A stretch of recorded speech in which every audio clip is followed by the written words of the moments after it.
Let's get one thing straight up front. ADHD isn't just a neurological condition. It's an operating system trying to run inside a world built for a completely different spec. And when the world doesn't match your wiring, you'll get friction. Every day, that friction, it shows up as triggers. Not always trauma level, not always emotional earthquakes. Sometimes it's subtle as a look, a comment, a situation that lights up every alarm bell in your nervous system. And unless you've trained your brain to spot them, you'll spend your life emotionally exhausted and chronically misunderstood. That's where critical thinking comes in. Most people don't use it, but for you, it's vital. Because you'll be misread, misjudged, and mislabeled by default. Here you will learn how to spot potential threats and disarm them.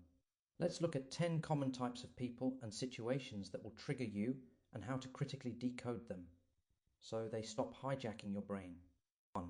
The micromanager, why it triggers you. Constant oversight feels like control, not support. You crave autonomy, not surveillance. Your creativity dies in overstructured environments.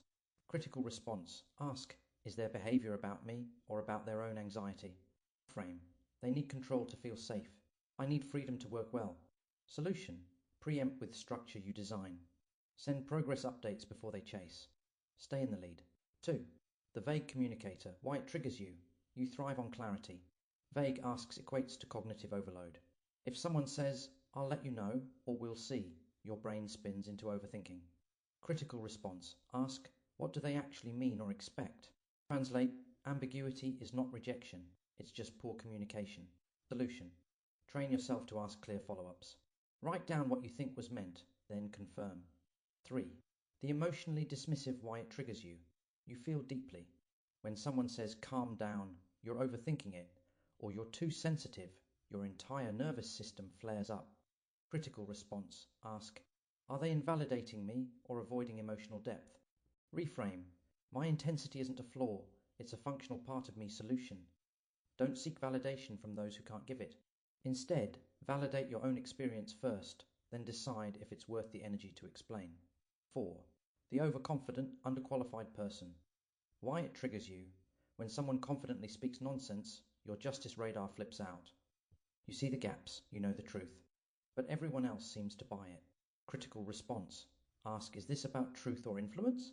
Reframe, confidence isn't competence. Silence doesn't mean agreement. Solution. Learn the art of calm correction or strategic withdrawal. Don't debate to win, speak to plant seeds. 5. The unspoken hierarchy. Why it triggers you. You believe in fairness. When people are treated differently based on status, title, or unwritten rules, it pisses you off. Critical response. Ask, am I reacting to injustice or to perceived exclusion? Reframe, this system wasn't built for fairness, but I can still move within it on my own terms.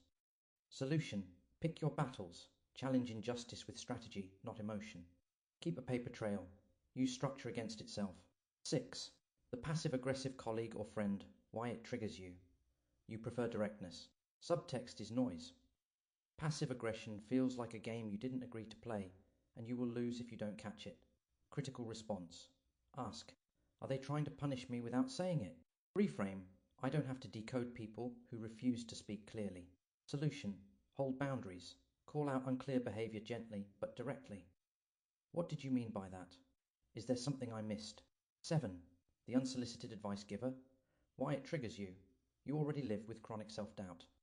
When someone offers advice without context, it reinforces the idea that you're defective or doing it wrong. Like they're saying, you're not doing it right. Even if they mean well. Critical response. Ask, is this genuinely meant to help me, or are they just uncomfortable with how I do things? Reframe, advice isn't criticism unless I choose to take it that way. You're allowed to trust your own way of doing things, even if it looks chaotic from the outside. Keep it simple. Try saying, appreciate the thought, but I've got a system that works for me. Then leave it there. You don't owe anyone an explanation or a performance of gratitude, especially when your life wasn't asking for fixing. 8. The public correction, why it triggers you. We often carry deep shame around messing up. When someone corrects you in front of others, it can feel like an ambush. Critical response. Ask, are they trying to humiliate me or just unaware of the impact? Reframe, this one moment doesn't define me. Solution, ground yourself, breathe. If needed, address it privately later. But don't let a single misstep become your entire identity. 9. The why can't you just? Comment why it triggers you. This phrase trivializes your lived experience. Why can't you just focus? Just plan better. It implies you're failing at something simple when you're fighting an invisible war they are not aware of. Critical response. Ask, do they truly not understand, or are they projecting their own ego? Reframe.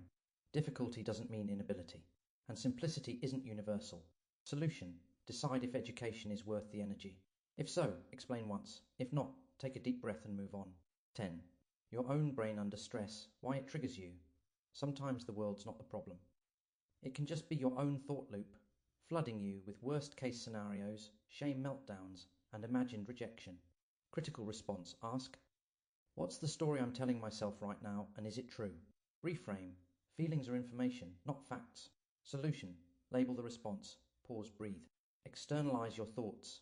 Use grounding questions. What do I know for certain? What's the most compassionate assumption? Conclusion. Critical thinking isn't just about being smart. It's about being strategic. Most people float through life reacting to surface-level cues. You can't afford that. Not with a brain wired for intensity, meaning, and sensitivity. You need tools that decode reality, strip away assumptions, and protect your peace. Every time you hit a trigger, you have two choices. Descend into emotional exhaustion, or decode it with clarity and move forward with power. You don't have to accept the narrative the world hands you. You can build your own narrative.